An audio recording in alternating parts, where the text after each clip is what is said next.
Welcome everyone to the beginning of 2016's College Radio Day. This is a day celebrated every year to, point out the good work that college radio students do and how it's a nice little place to, get better public speaking skills, explore your interests, build your resume, and just have fun, to be honest. Card games on motorcycles. My name is Adam Dessen. This is Nicholas Hollebeck. And I'm Beck and Call. Yep. Beck and Call from... It's just anime and gaming right now. It's going to change next week again. Okay, we need to come up with... Anybody listening, help come up with a full-time name for next show. Because it used to be Otaku... Sorry, it was Otaku Fest for a week. It was Game and Anime for a week. And it was Talk Nerdy to Me all last semester, but we don't want to do Talk Nerdy to Me because Jan isn't here anymore, so he wants to change the name. Then, to be honest, it sounds more like I'm trying to pick up a girlfriend. It's supposed to be a pun on that a little yeah, bit. I know it. All right. If you don't like it, we don't like it. Suggest names, everybody. It's about gaming and anime. Yes, quite. Come on a little bit closer, and let's at least say hi to the camera. Hello, camera. All right. Oh, come It now. works. Oh, come now. Oh, come now. That's what she said. Oh, really. A minute into College Radio Day. Just 1 minute. I'm actually looking at the clock right now. 1 minute in, and you couldn't help yourself. New you record. Had to make it. New record. Okay, then. We're going to roll with this. All right. So, everybody, I'm Adam Dessen. I'm from the Unnatural Selection radio show. It was started by myself and Gabriel Portalatin my freshman year, which was 2 years ago. He left last year. He was replaced by Peter Blair for a little while, and then who used to be our substitute, and then we were joined by Michael Healy as a full-time host as well. Peter Blair was removed from the show after this past year because he's been busy with senior stuff. And also, Mike's overnight, Connor Hayden, has joined us as a full-time host as well. I know that this show will last a legacy at least 2 years after I graduate, and hopefully many more to come. I hope to return at my 10th college reunion and see, hey, everybody's here. The 10-year college reunion, I want to see, Unnatural Selection's still in the books. That's nice to see. But, we'll see how long it lasts. Still spamming Rules of Nature. Rules of Nature. We should play that at some time during this set. But we're not going to go so much into metal right now. During College Radio Day, I kind of like to play a lot of weird stuff. Go to some poetry, talk about some things that are going on. I'm having too much fun with this. Okay, we get it. Yeah, okay. So what we're going to do is we're going to start off with a poem. This was originally written by Rudyard Kipling. Its title is If. You will hear it read by Michael Caine, Sir Michael Caine. Go ahead and hit play and kill the mics. Okay. If you can keep your head when all about you are losing theirs and blaming it on you, if you can trust yourself when all men doubt you, but make allowance for their doubting too. If you can wait and not be tired by waiting, or being lied about, don't deal in lies, or being hated, don't give way to hating, and yet don't look too good nor talk too wise. If you can dream and not make dreams your master, if you can think and not make thoughts your aim, if you can meet with triumph and disaster and treat those two impostors just the same, if you can bear to hear the truths you've spoken, twisted by knaves to make a trap for fools, or watch the things you gave your life to, broken, and stoop and build them up with worn-out tools. If you can make one heap of all your winnings, and risk it on one turn of pitch and toss, and lose and start again at your beginnings, and never breathe a word about your loss. If you can force your heart and nerve and sinew to serve your turn long after they are gone, and so hold on when there is nothing in you, except the will which says to them, hold on. If you can talk with crowds and keep your virtue, or walk with kings nor lose the common touch, if neither foes nor loving friends can hurt you, if all men count with you, but none too much, if you can fill the unforgiving minute with 60 seconds worth of distance run, yours is the earth and everything that's in it, and, which is more, you'll be a man, my son.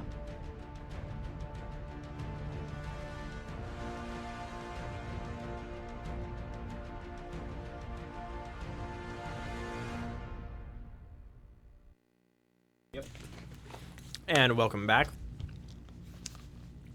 I first read that poem when I was 10, 12 maybe.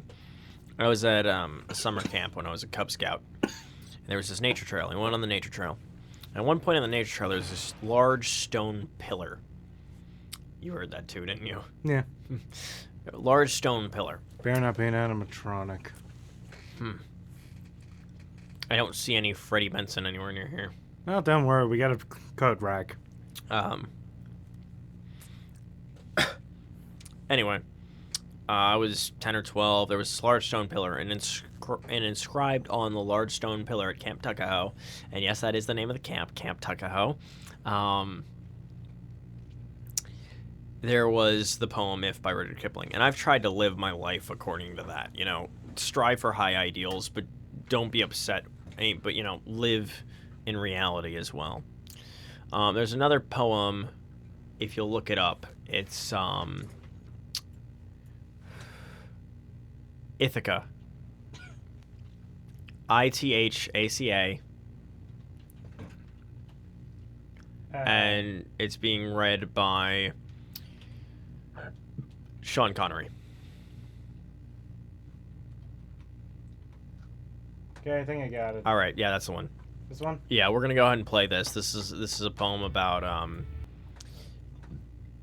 you know, how it's not about the destination, it's about the journey, and how life's a journey. It's a really good piece. Life is a highway. It's originally by the Greek poet C.P. Cavafy. Yes. I heard your what's the name of that band again? Oh, I forget. the guys that wrote 60s. Life One is a day highway. here, the next day gone. Sometimes you win, sometimes you sin. Rascal Flatts, that's right. Okay. I got your Rascal Flatts joke. Anyway, Ithaca by C.P. Cavafy.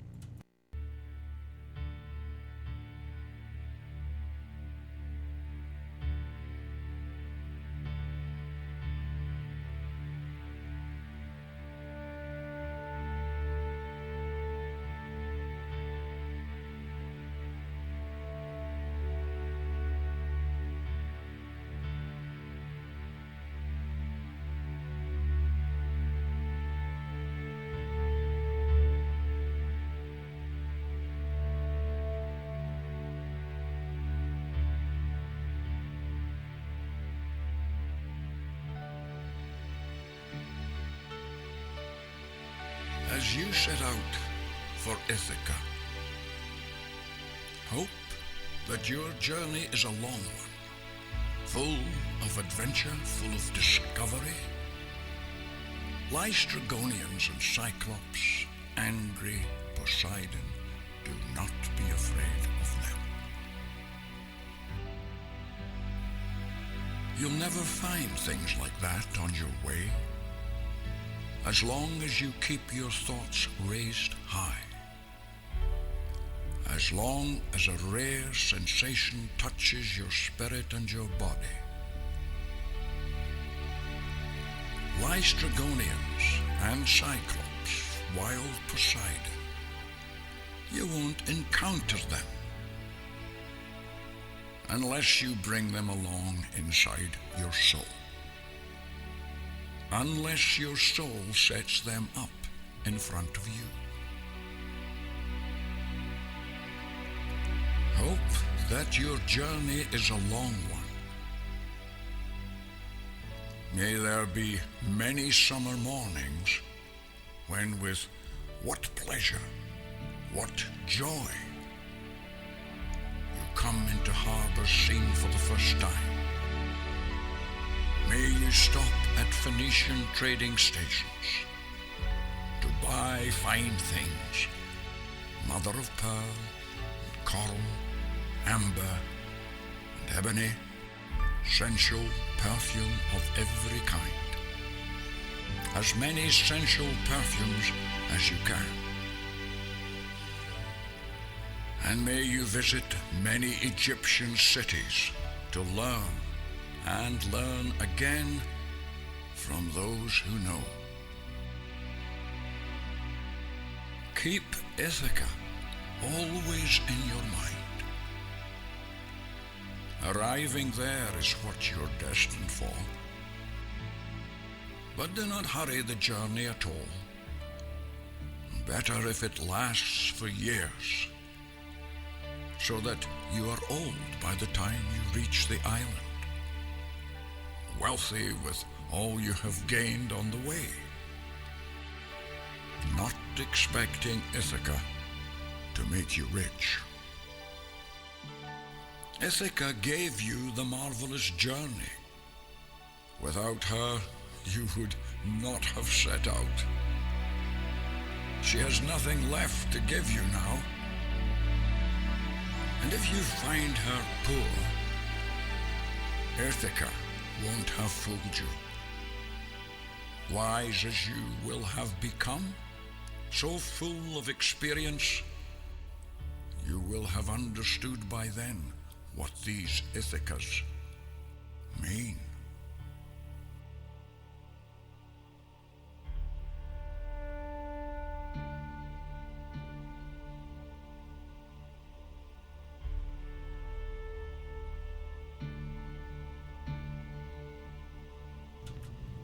Nice.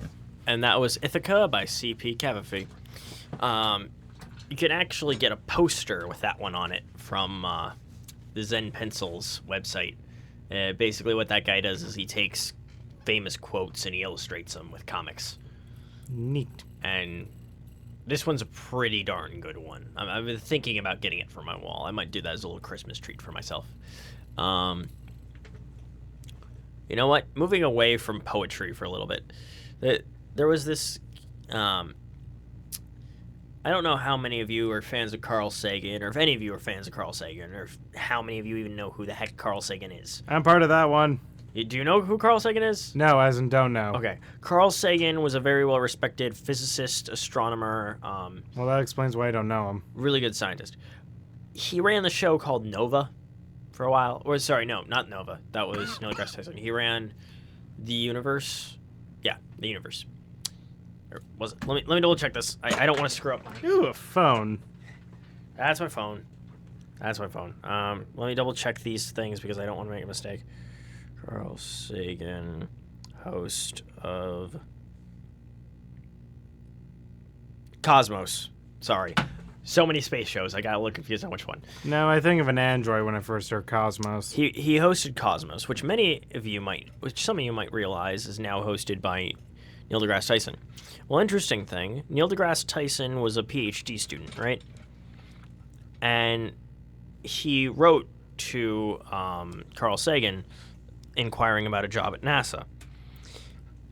And Carl Sagan basically said, "You're perfectly qualified for us, so let me have you up, we'll talk, and we'll figure something out." And he basically became a bit of a mentor to Tyson within the field of study.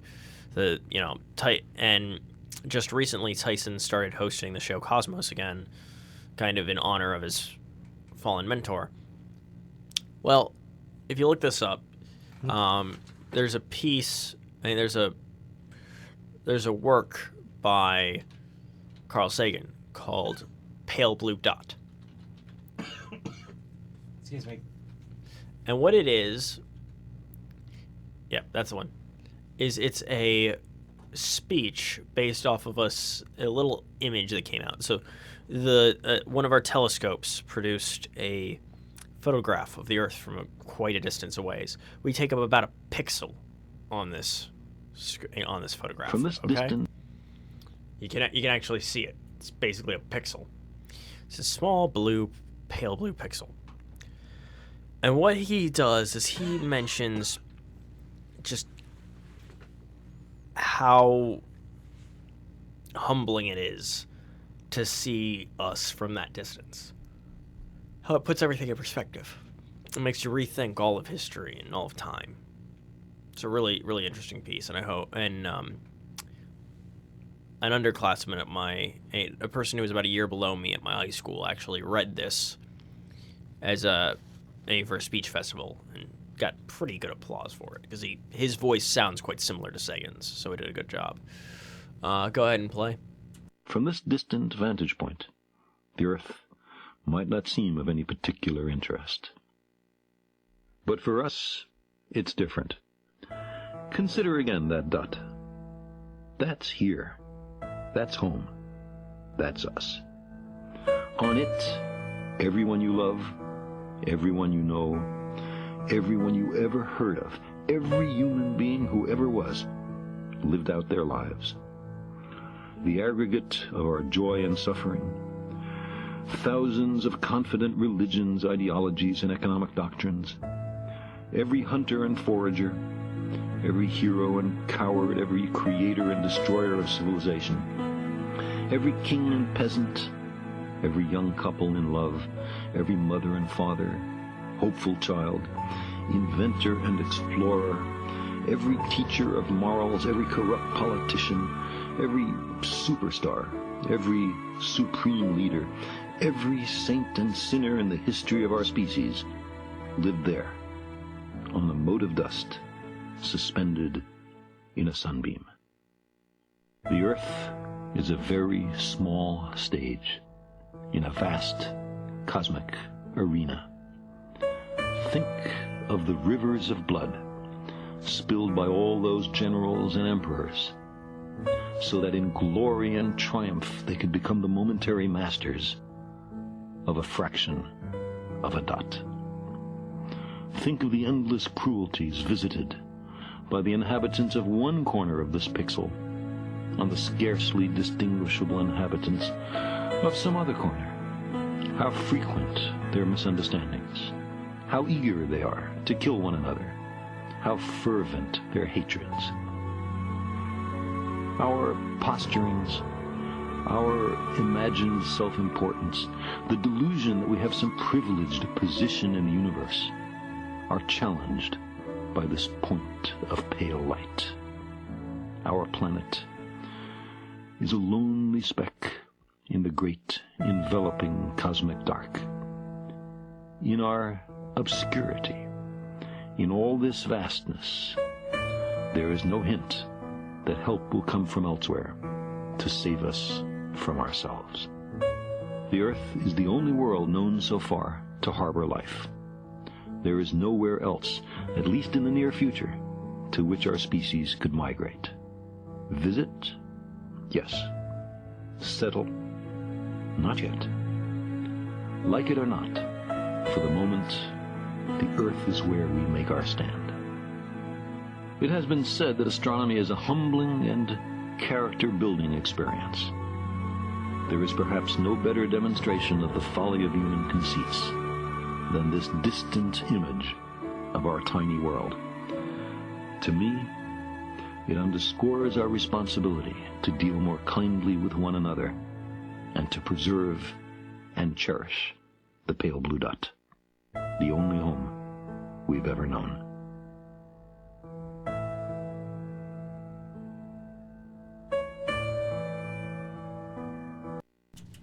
So while we were watching that, there's another piece by Carl Sagan I'd like to put on in a little bit. Open Road, Still Softly Calls, Carl Sagan.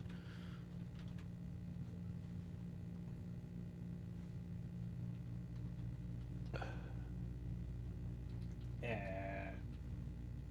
Just type in Open Road, Carl Sagan. Okay. Should come up with a result.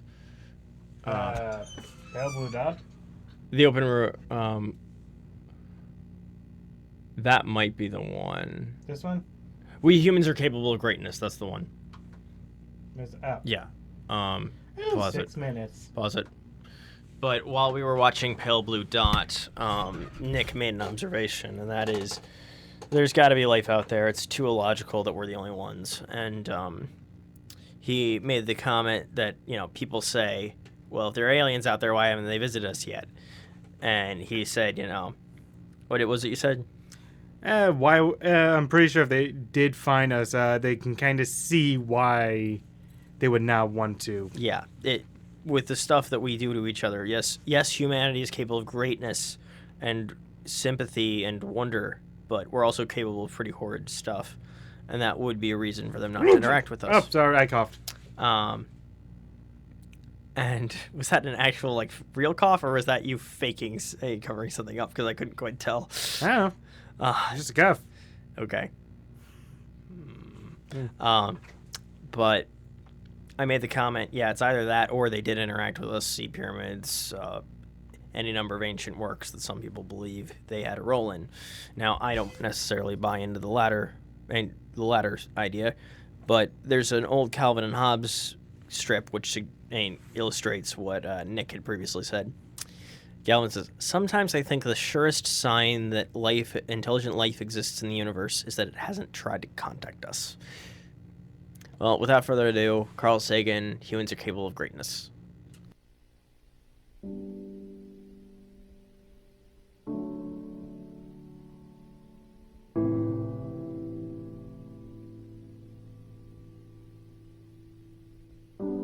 We were hunters and foragers.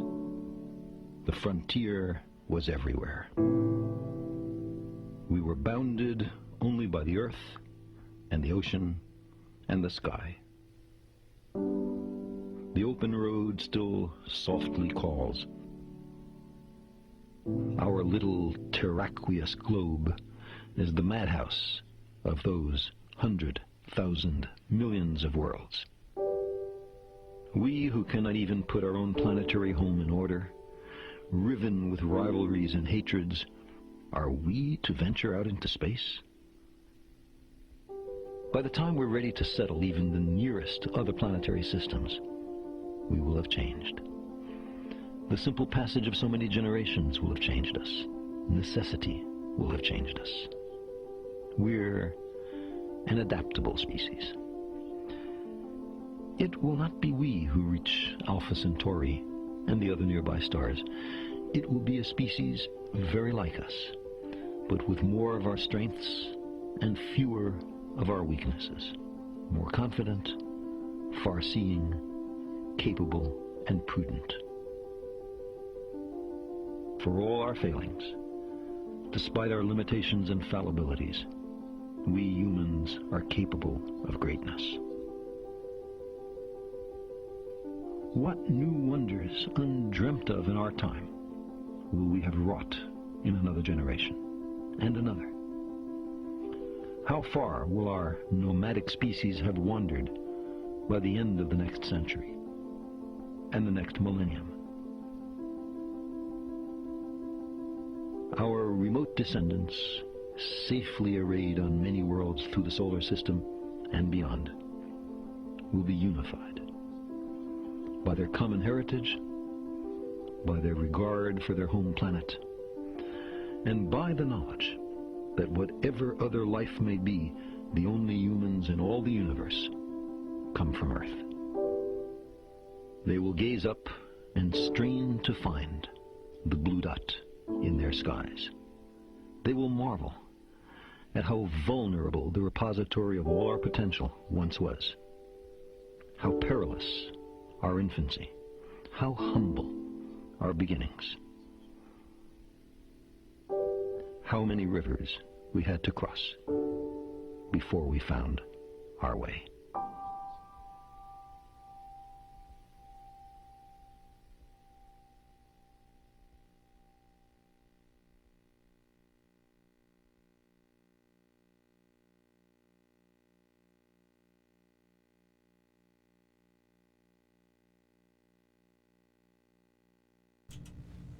We're checking to see if the video's dead air. Yeah, it might be that it immediately segues into Pale Blue Dot. That's a trait. Hang on. Oh wait, no, it's a thank you part. Oh, it's a thank you. Okay, Okay. we can kill it then. Germans. All right, that's sorry, Canada. You're not thanking us for anything right now. I know it's not Canada, but just Yeah. Oh, speaking of I'm only which, saying Germany because I see German. there is an island which is disputed territory between Canada and Denmark. The militaries of both countries periodically visit to remove the other guy's flag, and they leave a bottle of Danish schnapps or Canadian whiskey. This is what happens when nice countries fight. Let's get Australia in there and we'll see what happens. They just leave a Oh, kangaroo. no. Things would go much more poorly if Australia were mixed in there. Yeah, they just leave a kangaroo there instead. You know, there's a saying. Hey, some people have described New Zealand as Australia's Canada. I don't know how New Zealanders feel about this, and I also don't know how Australians feel For about any this. New Zealanders listening, please like, comment, and subscribe. Yes, let us know how you and what you think about being compared to Canada. We're very interested.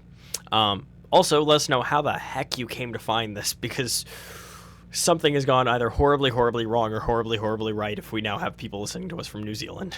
I did nothing. What? It's true. All right. Yes, but you saying it suggests it isn't. I'm just saying I never know. All right. So those are good. I'm trying to think of what else we can put on. Well, let's do some music. Pull up.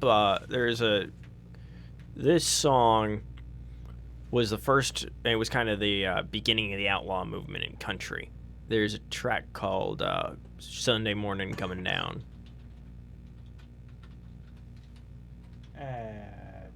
Okay. Yeah. You want the Johnny Cash version? Okay. Just gonna click on that. There we go. This one. Okay. Do we just Go play? ahead. Well, I woke up Sunday morning with no way to hold my head. That didn't hurt. And the beer I had for breakfast wasn't bad, so I had one more for dessert. Then I fumbled in my closet through my clothes and found my cleanest dirty shirt.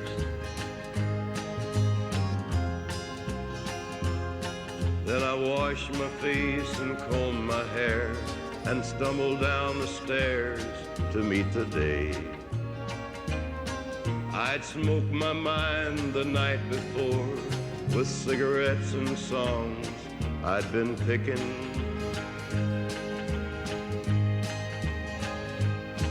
But I lit my first and watched a small kid playing with a can that he was kicking.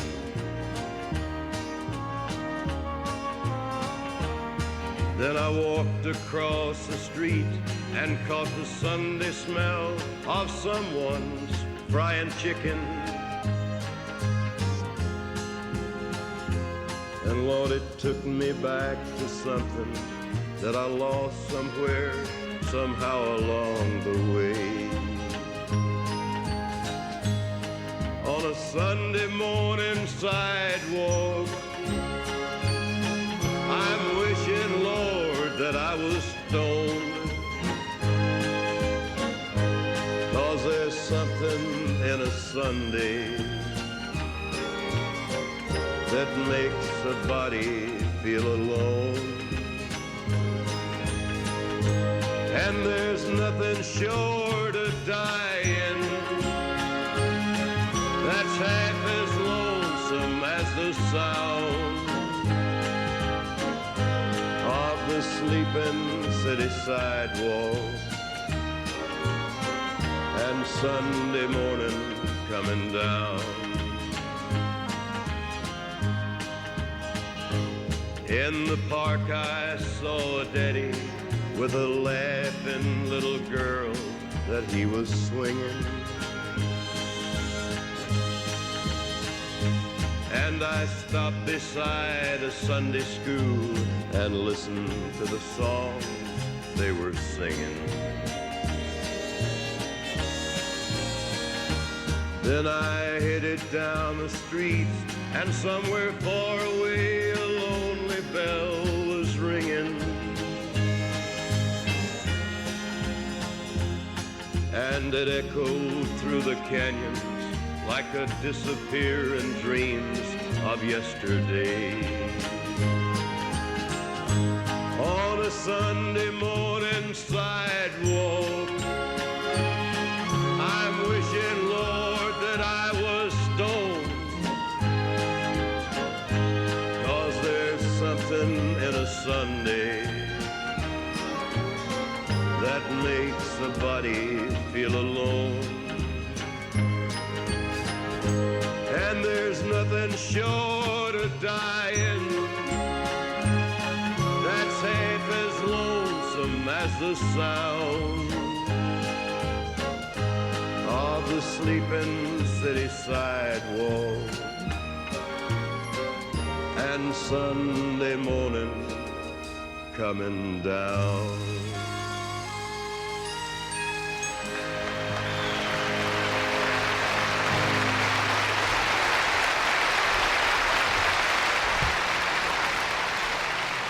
Okay, there's one other Cash piece that I think we should put on. Ring of No, not Ring of Fire. Walk. No. There's a piece called Ragged Old Where Flag. dragons rule. Ragged Old Flag. Okay. Where Dragons Rules by Dragon Force. Yeah, I know. I can tell. Oh my god, I'm now imagining a Johnny Cash cover of In the Land Where Dragons Rule. In the land where dragons rule. Please stop. Ragged Old Flag, second one. Okay. Yeah. I walked through a county courthouse square. On a park bench, an old man was sitting there. I said, "Your old courthouse is kind of run down." He said, "No, it'll do for our little town."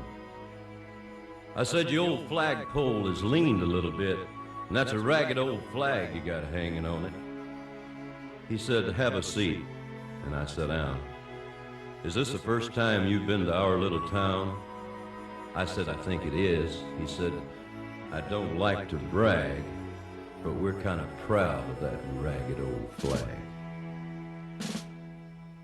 You see, we got a little hole in that flag there when Washington took it across the Delaware. And it got powder burned the night that Francis Scott Key sat watching it write and say, 'Can you see?' And it got a bad rip in New Orleans with Pakenham and Jackson tugging at its seams. And it almost fell at the Alamo beside the Texas flag, but she waved on, though. She got cut with a sword at Chancellorsville, and she got cut again at Shiloh Hill. There was Robert E. Lee, Beauregard, and Bragg, and the south wind blew hard on that ragged old flag. On Flanders Field in World War I, she got a big hole from a Bertha gun. She turned blood red in World War II. She hung limp and low a time or two. She was in Korea, Vietnam. She went where she was sent by her Uncle Sam. She waved from our ships upon the briny foam, and now they've about quit waving back here at home. In her own good land here, she's been abused. She's been burned, dishonored, denied, and refused. And the government for which she stands is scandalized throughout the land. And she's getting threadbare and she's wearing thin, but she's in good shape for the shape she's in. 'Cause she's been through the fire before. And I believe she can take a whole lot more. So we raise her up every morning. We take her down every night. We don't let her touch the ground, and we fold her up right. On second thought, I do like to brag, 'cause I'm mighty proud of that ragged old flag.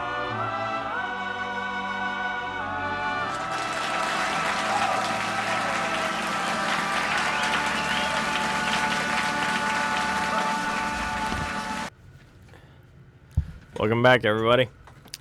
So that was Ragged Old Flag by Johnny Cash. Wow, it's tiresome. It's the first time I felt tired at 12:30 at And 12:30 a.m. in quite some time. Prennies. Prennies. Play Sound of Silence. No, scroll down. It was already on the side. Alright. It's the Disturbed cover. Yeah, Right. there. Disturbed Sound of Silence. Okay. Ooh, Foo Fighters. Make my way back home and learn to fly.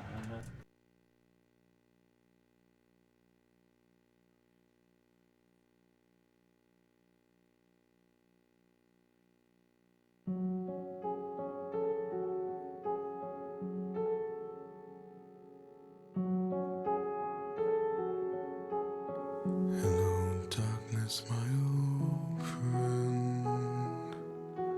I've come to talk with you again. Because a vision softly creeping left its seeds while I was sleeping.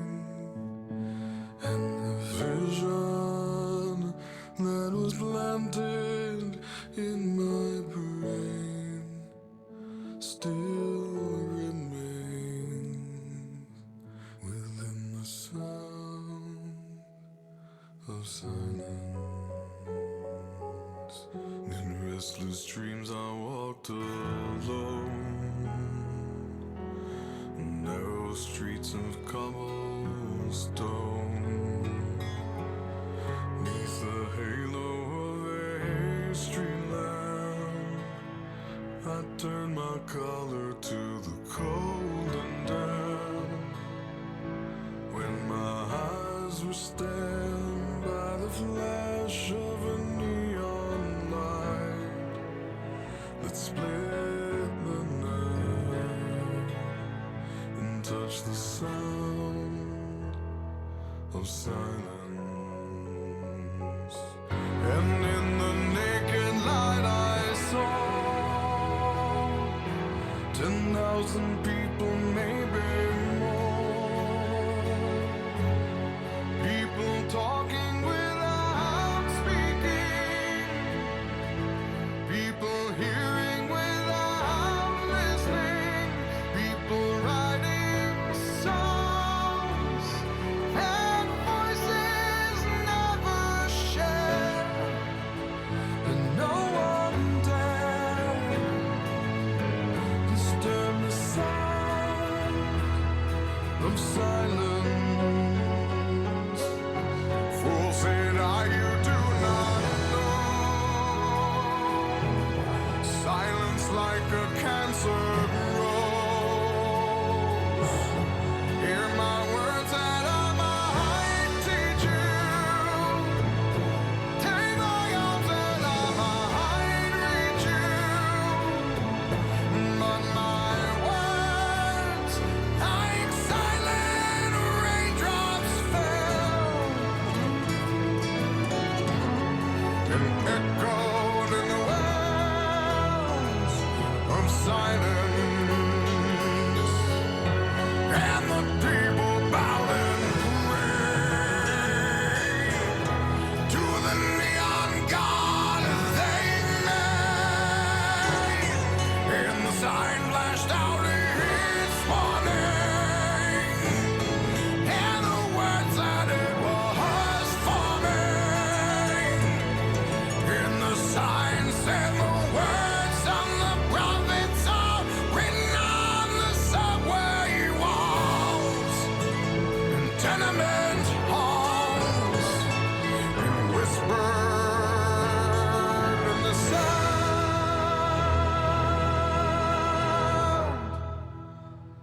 of silence.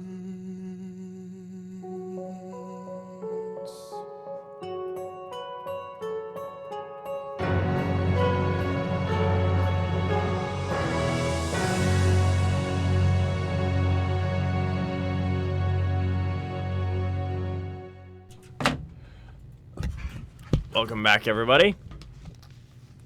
All right, so we are coming up on 40 minutes into College Radio Day. I have kind of run out of ideas. This is not good. This is not good. I know how to kill time. I will read Game of Thrones. This is the wrong manga. Was that Dragonair Academy? Not even close. What was it? Demonizer Zilch. Okay. We're not talking about that on air. Yes, let's not talk about that on air.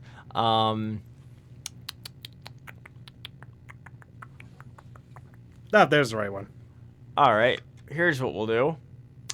Pull up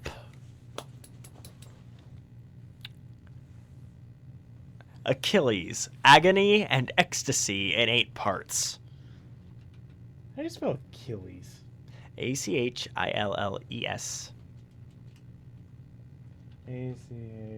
Achil. What was it again? Agony Agony. and Ecstasy. I have no idea how to spell that. ECSTACY in 8 parts. 8 parts. This is the first one? Let me see. Yeah. Achilles, is it 28 minutes long? Yes, Yeah. that's the one. Go ahead, press play. Okay. We'll be back in a bit, folks.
but the armor you wore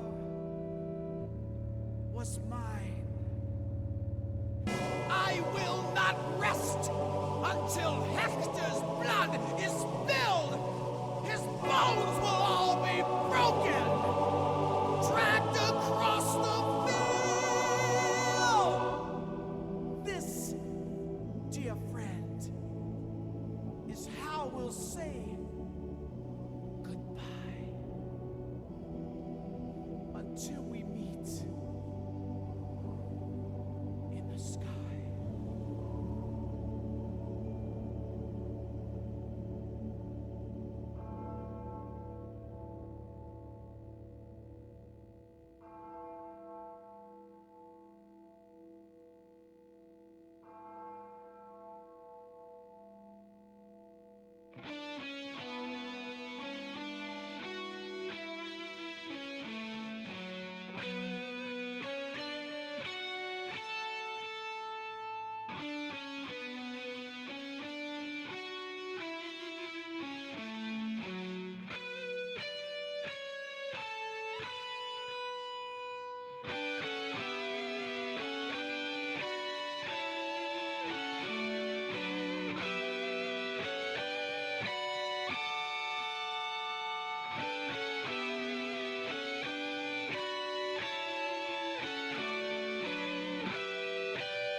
thousands I did kill.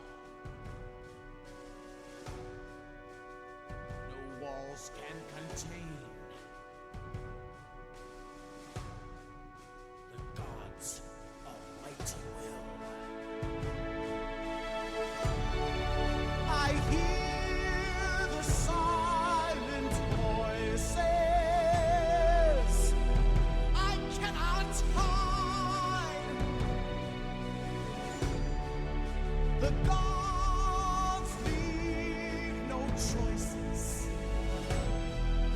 So we all must die. Oh, Achilles, let thy arrows fly into the wind where eagles cross the sky. Today my mortal blood will mix with sand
Welcome back, everyone. That was 28 minutes long. That was Achilles, Agony, and Ecstasy in 8 parts. Fun story. That's why one of my co-hosts now attends DeSales University, is he was shadowing and he heard that playing. He's like, nope, I can come here. So what are we gonna do next? Well, let's see here. We still have 51 minutes left in my show, or my time slot, which Nick has been kind enough to join me for. Nick, you've been kind enough to join me for this. You have any ideas? Why is the camera on me? Oh, because I wanted them to have something to look at when I was out of the station. You know, if I knew that beforehand, I would have actually done things instead of looking at my Vita the entire time. Oh, well.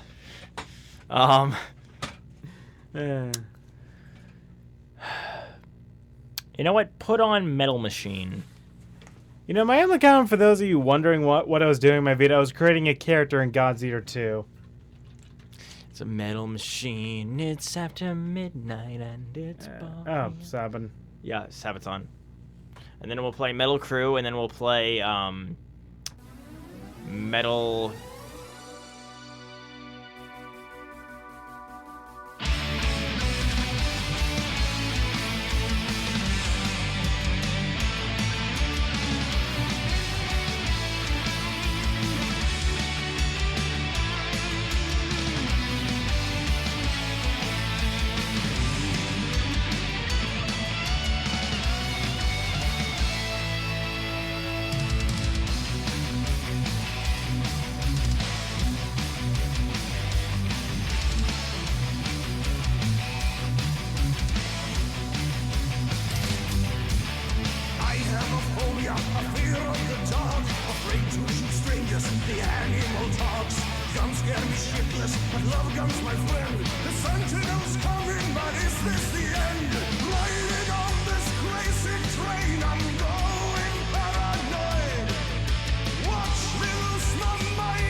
and accept that you won't see no Nazareth. The rainbow leads you home. Warriors sent to Milky Way, UFO shooting gamma ray, a riot of destruction. Watch the rock pitch go down and Vixen spread. When the priest kill a maiden in the metal church, all the saints and warlocks watch the slaughter. Rage for the slayer forced the pretty maids to kiss the queen in crimson glory.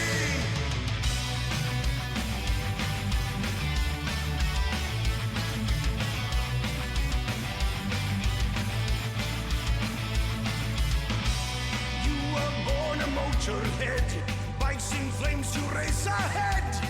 You knew the cancer's rush,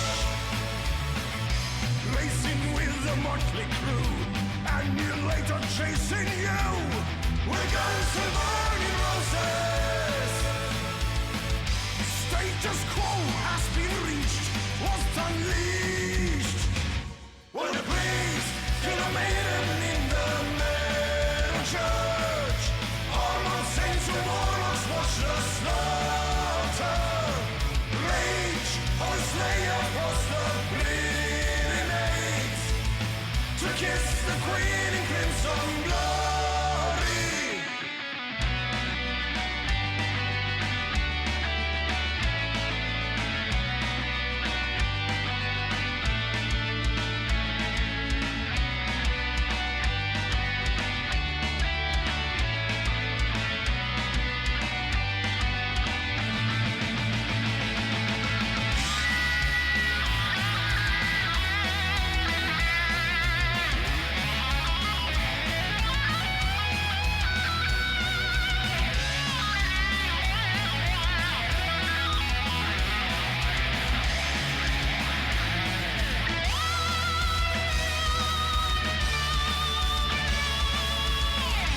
Take a sky ride with me, then you'll see.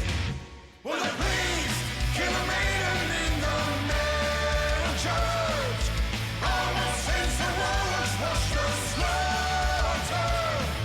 Rage of the slayer past the bleeding maids to kiss the queen in crimson glory.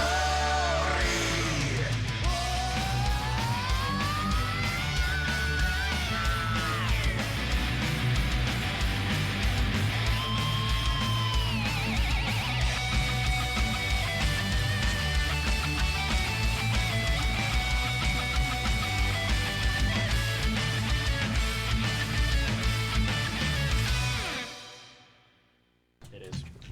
People. Hello, peoples. Welcome, Mike. Thank you. Nick, you want to stick around or you want to head out? It's up to you. Yeah, I'll probably stay for a bit longer. Okay. All right. Well, if you gentlemen are quite content to man this ship, I have a little bit of reading to do. Okay, go ahead. Start it off, and we'll come get you right before the set ends. Cool. Sounds good? Yep. All right. Echo. Masters of the World. Do that. Or Metal Ripper, actually. This one? Yeah, no, Masters of the World. Yeah, that's the one. The bottom corner. Yeah. This one? Yep.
Welcome back, everyone.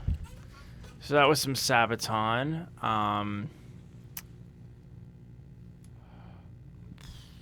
Pretty. Sorry. Prenny. Prenny. Brenny's do not say pretty. Brenny! Alright. I got an idea. How about we pull up the list of the revealed Pokemon for Sun and Moon, and Okay. we just start, like, talking about what we think of them. Okay. Revealed Pokemon. Hello. Just leave that in the studio. Okay. Also, have you heard Tombstone from Civil War? No, I have not. I know there's a stand called Civil War. 8 out of 10. Okay, I'll have to take a look. Alright, everybody, so we're just gonna go ahead and go through some I of should the... put it up on that computer. We're gonna talk about some of the Pokemon that have been revealed for Sun and Moon. Odd detour, but it's one that works. Alright. Rowlet, thoughts? It's an owl. It's adorable. Looks like a golf ball. It does. Grass flying type. It's a golf ball with a bow tie. It's the grass starter. Then it evolves into Dartrix, which looks kind of like the... Rich Boy? No. The museum curator in Animal Crossing. Never played it. Looks more like Edgeworth from, what's it called? Ace Attorney. Edgeworth. Animal Crossing, museum owl. Meh. Edgeworth looks more. Okay. And then Decidueye, which I'm a little confused as to why it winds up becoming ghost type when it evolves. Because Green Archer's dead. Okay. Then there's Litten, which is fire type. It's evolution Torracat, which is It's also a fire cat. type. And It's a then bigger Incineroar, which is the heal. Hulk Hogan. Yeah, it's the heal Pokemon. We know that it knows Flamethrower, as does every other final evolution of the Fire Starter that we've ever And Darkest had. Laureate. Then we got Poplio, its evolution, which is a seal-looking thing. Its evolution Brianna, and then the Puts on a mermaid, tutu. and the mermaid-looking thing that is Primarina. Okay, to be fair, it's a siren technically. Okay. There's a big It's a sort of a big. Actually, no, it's not that much of a difference. Rockruff. Because we needed dogs. Rock type. It looks like it should be normal type, a dog. just based on its coloration. You know what I mean?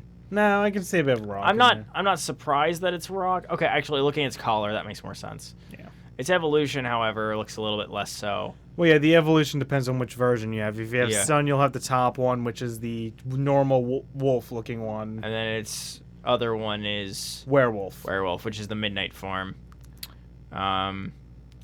Komala. I'm surprised there's been I'm expecting Komala to get an evolution in the actual game, but we haven't seen it yet. Well, ask the people who hack the Pokédex. Yeah, we could go through the entire Pokédex in the next half hour, but I'd rather just go through the revealed stuff. Its ability is Comatose. Is this going to be like worse than the other one that worse than what Comatose? The Pokemon can only be affected by the sleep status condition. Okay, so it can't be affected by poison or anything else. That's cool. Pikipek, which is a woodpecker Pokemon. It evolves into a toucan. Yes, and it's awesome. Logic. Yungoos, which Baby is Trump. Yeah, okay, I can guess you can say that. And then Gumshoes, which is totally just Donald Trump the Pokemon. Like it's just Donald Trump the Pokemon. Make Aloha great again. Make Alola great again, yeah. Grubbin, which is a bug type. Then Charjabug, which is a GameCube. You've heard of Cat Bus? This is Bug Bus. It's a GameCube. It's a battery. Close enough. And then Vikavolt, which it looks kind of terrifying, to be honest, and I would not want to run into one of those. This is what happens when we cross a jet with a... Stag Beetle. Close enough. I was going to say a wasp. Then we have Drampa, which I'm still hoping is a secret evolution of Dunsparce. Grandpa Dragon. It looks like the dragon from the Neverending Story. Never heard of it. One moment. Then we got this weird fish thing. We're looking at Neverending Story. Okay.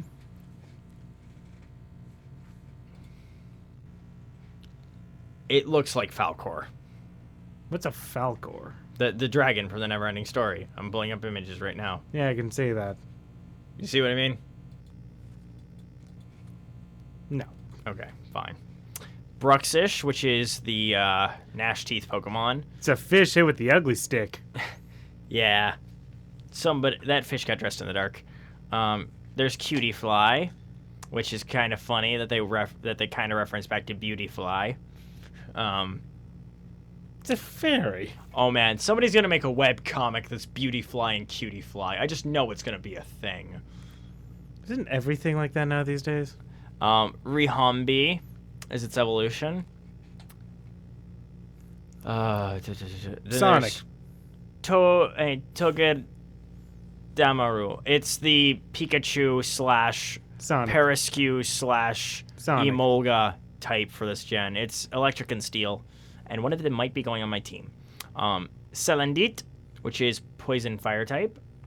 Stuffle, which is a little teddy bear looking thing. I don't know why we don't know why. Just And then Beware, which is its evolution, which is strong arm Pokemon. It hugs its trainers. The hug can rip trainers in half, so the trainers have to be very good at training the Bewares not to kill them. Mimikyu. What happens when a ghost wants to be loved? It dresses up as the mascot of the franchise in a sad attempt to get people to like it, and instead terrifies the crap out of everyone. Wimpod, a Turntail Pokemon. What do you think of this guy? looks like a vacuum cleaner. Looks to me like a what do you call him? Horseshoe crab. Okay, Bounce Sweet. I have something to say here. You know Cherubi, From what? From Pokemon Cherubi, the little like the cherry looking thing. Sort of. I thought this was a I thought this was a baby basic for that evolutionary line before they revealed the 2 evolutions of it. Huh. Because it's the same color palette and everything. Then it evolves into Steny, which is the fruit Pokemon. Which evolves into Sarina, which is still the fruit Pokemon. They all have the same type for them. They're the fruit Pokemon all the way through. And then there's Comfey, which is the posy picker Pokemon. It's a lay, one of those neck things. It's flowers. You got a Mudbray, which is the donkey Pokemon. Then you got Mudsdale, the draft horse Pokemon. It's another donkey. Minior, the meteor Pokemon. That was Jirachi. Or Deoxys. Fomantis, sickle-grass Pokemon, which evolves into Lurantis, and Lurantis looks pretty cool. It's grass type. And now the dancing Oh wow, I wasn't reading that until I saw it. I was just gonna try and be a wise guy and say dancing Pokemon. I didn't think it would actually be called the dancing Pokemon. Well, yeah, because it's got 4 different types, and they all do a different dance based on what island you find them on. One's fire I flying. don't call cheerleading dancing. Fire flying, electric flying, psychic flying, and ghost flying. So you got a... Is it called Samba? Yeah, I think that's Flamingo right there. Flamenco, actually. I don't know. It's Spanish dancing. Yeah. And then you've got, like, the actual traditional Hawaiian dancing, and then you got a Japanese sort of feather dance thing going on. Then you got Sandygast and Palossand, which are sandcastle Pokemon. That are evil. Yeah, they're ghosts. No, they actually are evil. Did you? If you read the Pokedex entry. Yeah, if you actually read the Pokédex entry, if you touch the shovel. That's really depressing, actually. Wishiwashi. That's a funny name. Yeah, the schooling Pokemon, the little fish Pokemon. It's one little fish that merges together in a bunch of them together to make a very large fish. Then there's Pyukumuku, which is legitimately the sea cucumber Pokemon. Its ability is innards out. It spits out its guts, so it can get one last hit at people. Morlul, which is a little grass fairy type. It's a cool looking little mushroom type Pokemon. I don't trust it. Reminds me of that fungi that takes over insects. That inspired The Last of Us. That was in Paris, though. That's what that was. Yeah. Then we got a turtle. Turtonator. Because Turtonator lives on volcanoes, feeding on sulfur and other materials found near volcanic craters, shell is a layer of explosive material, mostly sulfur. So when he strikes his Pokemon, sparks fly from the horns on his shell, lighting an explosion. In areas around volcanic craters, it camouflages itself as a rock, waits for its prey. When its prey steps on the back of a shell, strikes the shell with its own tail, triggering an explosion. Explosive blast triggers. Oh, there's a weak point. It actually tells you what the weak point is on it. I wonder if they'll factor that into actually fighting it in any capacity. Probably not. Almost certainly not, because maybe Pokemon. maybe if it's a totem Pokemon. Yeah. Crabrawler. Oh yeah, did you hear they confirmed a shiny? They did? Yeah. You know Mr. Krabs? From SpongeBob? Yeah. Yes. There you go. Shiny Crabrawler. Okay, so red? No, just Mr. Krabs. Oh. Okay. When you find a shiny one, it's just Mr. Krabs there. Jangmo-O. Not Jango Fett. It's dragon type. And then its evolution is Hakamo-O. And then Komo-O. And I just wish these were still dragons so badly, because then I could have one on my team and it would be awesome. They are dragon. They're dragon, but they aren't steel dragon. I was really hoping to be steel dragon. Why? What's wrong with dragon fighting? I'm the steel gym leader on campus. Well, that's your problem, not mine. Type Null, which, wow, good job, Nintendo. Digimon did it first. Good job with your naming there. Just saying, right? Totally clever. Which evolves into Silvally, and Silvally is basically a factory-made, malformed I'm pretty Arceus. Sure, yeah, I'm pretty sure both technically are. Yeah, but even more so on Silvally. When Then we Type can- Null gains a partner it can trust, deliberately destroys the restraining device it wears. Speed increases substantially. There's a drive on its head that you insert stuff into to make it to give it a different type. What is it, Genesect? Pretty much. Speaking of which, stop by GameStop to pick up your Genesect card. Passimian, which is a lemur, and then or just regular monkey, It thinks it's playing soccer. and then it evolves into Oranguru, which is like No, you're wrong on that. It doesn't. it doesn't evolve into Oranguru. No, Oranguru is exclusive to Moon. Oh, okay. So these are is Passimian exclusive Sun. to Sun? Okay. Yeah, Sun only. All right. There's gonna be a lot of trading between me and my girlfriend then. Cosmog. He's really cool looking. I Yeah, like it a lot. A lot of people are betting that's the the like fairy type legendary thing. no, Yeah. the Moon legendary. Oh, okay. Right. I heard about this that apparently there's like a baby version of the legendaries for each. There's actually an evolution for the legendaries this time.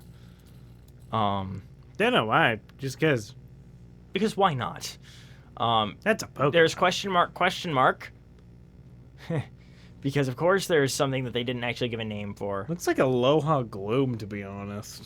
Then we've got all the guardian deity Pokemon, which are Tapu Koko, Tapu Lele, Tapu Bulu, and Tapu Fini. Tapu Koko is electric fairy, Tapu Lele is psychic fairy, Tapu Bulu is grass fairy, and Tapu Fini is water fairy. Then there's Solgaleo, which is the sun legendary. Ironically, it's funny enough, it's psychic and steel. And oh, I like it so much. I was expecting Fire Steel though, to be Well, honest. no, it's a reference to alchemy. Oh, it is? That's cool actually. If you look at its ability, at Full Metal Body, it's the reference. Because the big thing with alchemy is the general sign of it is a lion eating the sun. Okay, that's really cool. And then Lunala is Ghost Psychic. I don't know what the reference is here. Then mythical Pokemon is Magearnia. I'm gonna pull up region forms next, as well as Ultra Beasts. Region forms. We have Alolan Sandshrew, which is Ice Steel, and it looks like an igloo, and it's kind of awesome. We have Alolan Sandslash, which looks like somebody took the regular spikes for a Sandslash and then just stuck icicles where they should have been. I just thought they were trying to make a Sonic. Alolan Vulpix, which is just adorable, okay?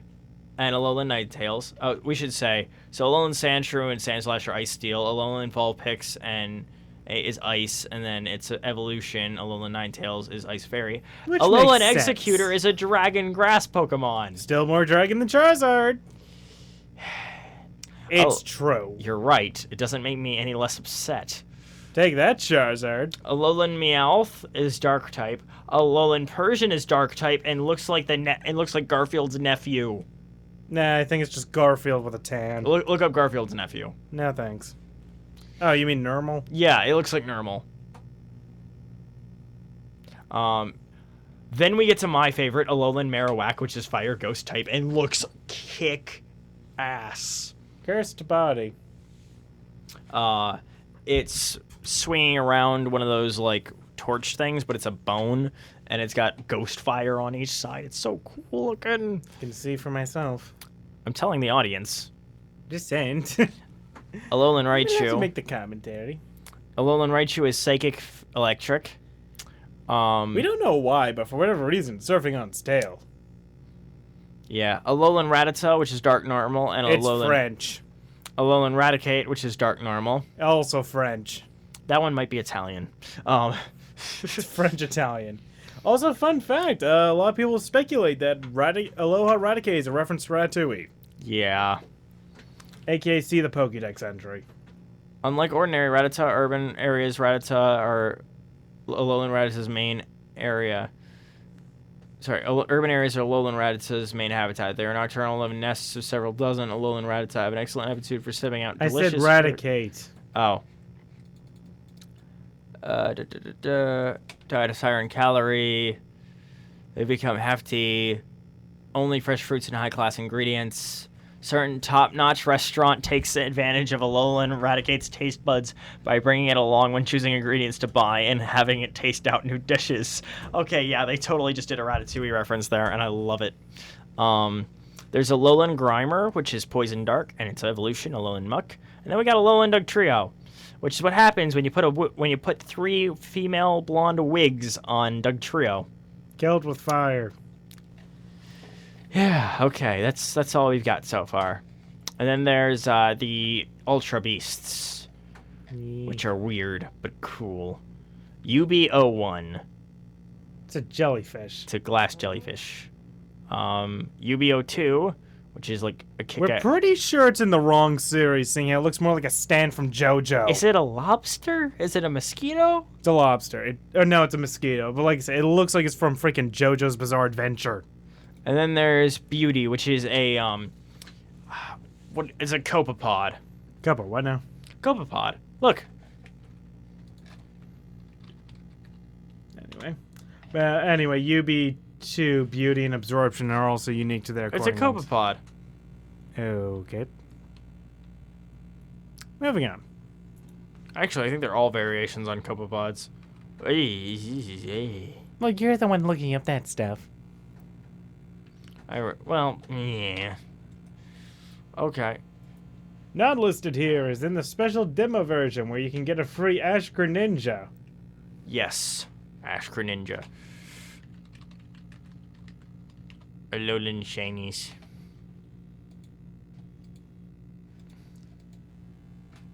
Let's see. I'm going to shiny hunt in this one, and I'm going to hate myself for it. I'm actually thinking about making my first time playing through this, me just play Nuzlocke through my first run. Okay, so from reading with the Pokemon Link guide, this demo is rather unique. It will allow you to transfer aspects of the demo to the main Moon game once purchased. This is done through the Pokemon Link feature of the games.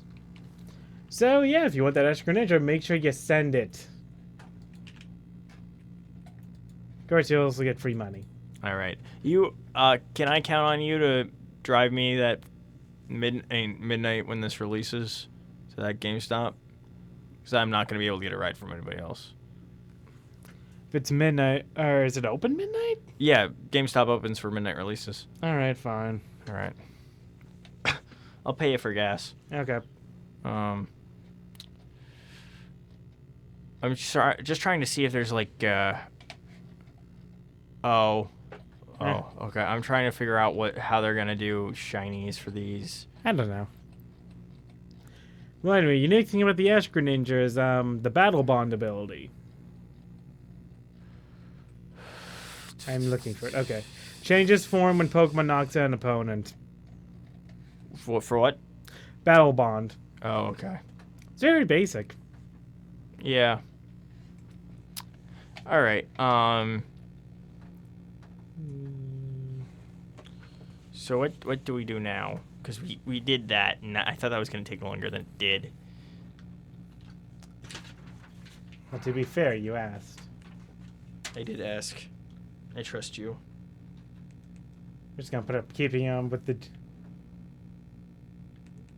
Which one? Get on with it. Hold on. People always never get these songs right. I'm looking. You know, it's funny. You type in full and they give you everything else. Like, literally. I'm getting everything else here. Quick, stall. Talk about pretties. Okay, so Prinnies, they're demon penguins. What else can I say? Oh, we have a viewer. Somebody's watching us. Well, that's not creepy. Too much love won. I don't know what that means. I'm worried as to what that might mean. Alright, here, I got it.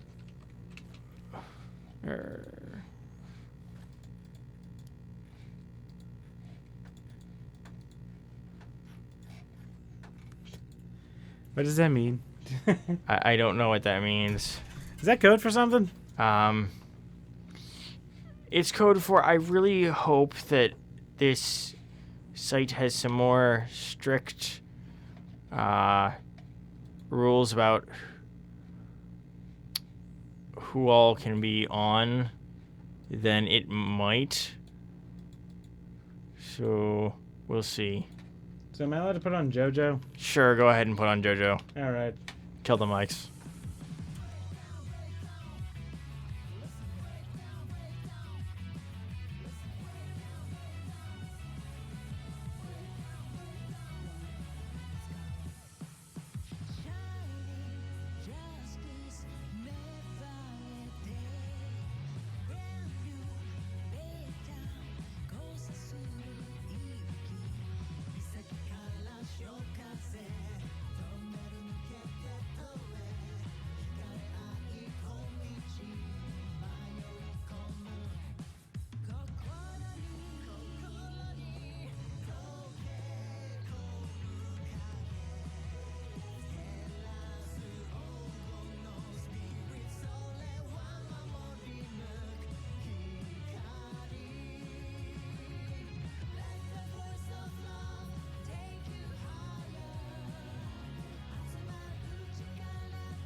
And we're back.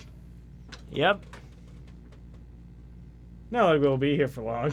Yeah, hopefully Mike's going to be coming in and switching out for us. And we're off again.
And we're back. Yes. Let's see here. We're coming close to the end of the show. Well, the end of our set, and then Michael Healy will be taking over for 3 hours. So, pull up. Want to be crazy? Okay. No. Aww. Go to Power Glove Pokemon theme. Why do I get the feeling this is a bad idea? It's a great idea.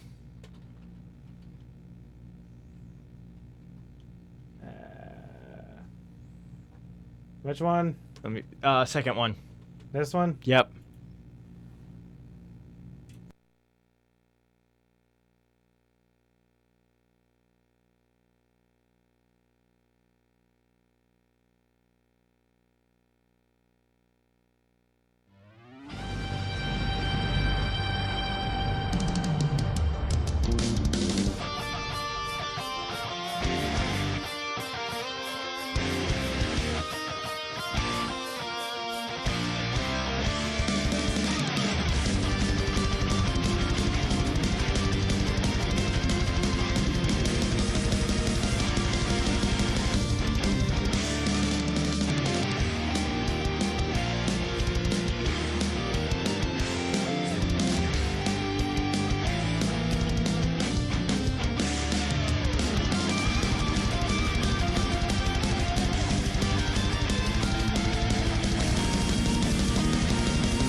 Thanks. Welcome back, everybody. Welcome back. Welcome to the next segment. Yeah, I'm gonna hit stop record. I'll switch things over for you.